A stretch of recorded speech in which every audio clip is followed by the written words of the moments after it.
What's up, boxing fans? This is Boxing Guru, and I'm back with some more boxing.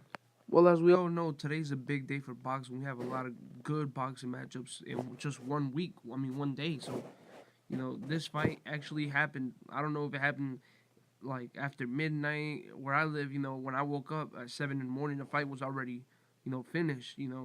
Uh, I only realized this because I got a notification from Dante's Boxing Nation that he uploaded a video post fight to Andrew Ruiz and Joseph Parker, and I was like, what the hell? Like, I thought the fight was tonight. So, and you guys didn't tell me either. When I posted my predictions, I know some of y'all must have known when the fight was gonna start, and nobody told me. But anyway, whatever. I went on and I watched it on YouTube, and the fight was closer than I thought actually. Andrew Ruiz did better than I thought actually. I think the most important factor in this fight that caused Joseph Parker to have a close fight with Andrew Ruiz was the body punching. I think Andrew Ruiz's body punching was real good, and I think that's what had Joseph Parker not as active, as he could have been. I think Joseph Parker could have finished him if he would have let his hands go more and landed more clean right hands. He did win the fight. It was a close fight. The fight was even on the scorecards, on my scorecards until the 12th round. I had Joseph Parker winning the first round, Andrew Ruiz winning all of the rest of the rounds until round 6. Wait, no, but he won round 6, and Joseph Parker took over, after round 7. After round 7, including round 7. After that, it was just like Joseph Parker, like all the way, because you could tell the pace of the fight changed too. Because the first 6 rounds, it was like a high pace, with Andy Ruiz coming forward, throwing combinations, and Joseph Parker, counter punching here and there. But Andy Ruiz was winning almost all the rounds in the first half of the fight. But the pace changed like slightly. You can notice the pace because it also started getting a little bit boring. Joseph Parker was moving more, and he was landing jab, right hand, hook. He would land a combination here and there. Andy Ruiz would also land a combination here and there.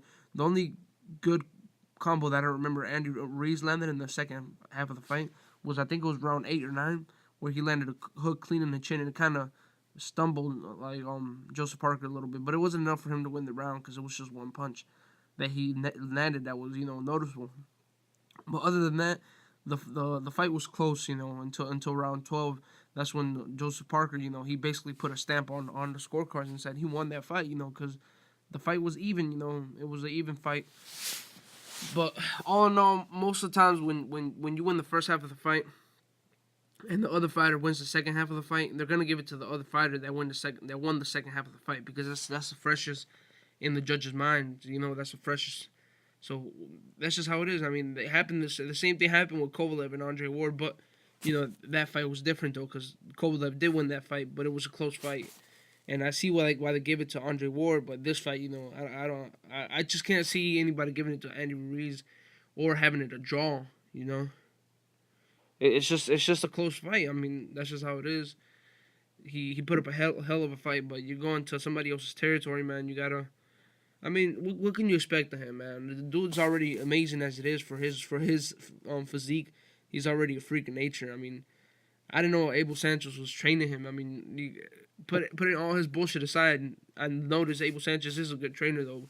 He did put on a good game plan for Joseph Parker, because the body punching did affect Joseph Parker, and it was good. I mean, it was a good technical fight. But I don't see Andy Ruiz competing with the top guys, to be honest. I think a guy like Deontay Wilder or Anthony Joshua can really knock him out. I honestly think like Deontay Wilder would just like either stop him or knock him out cold. He's just easy to hit, He's just too easy to hit. He's like a punching bag coming forward. He has a little bit of head movement, yeah. He has a little bit of head movement. He can be tricky. He can land some good punches himself and hurt you himself. But I think if you weather the storm, like I said, after 8 rounds, he's not going to be able to knock you out. But all in all, I'm going to post all the next coming fights today. This is Boxing Guru. Take the time to subscribe. I'm out.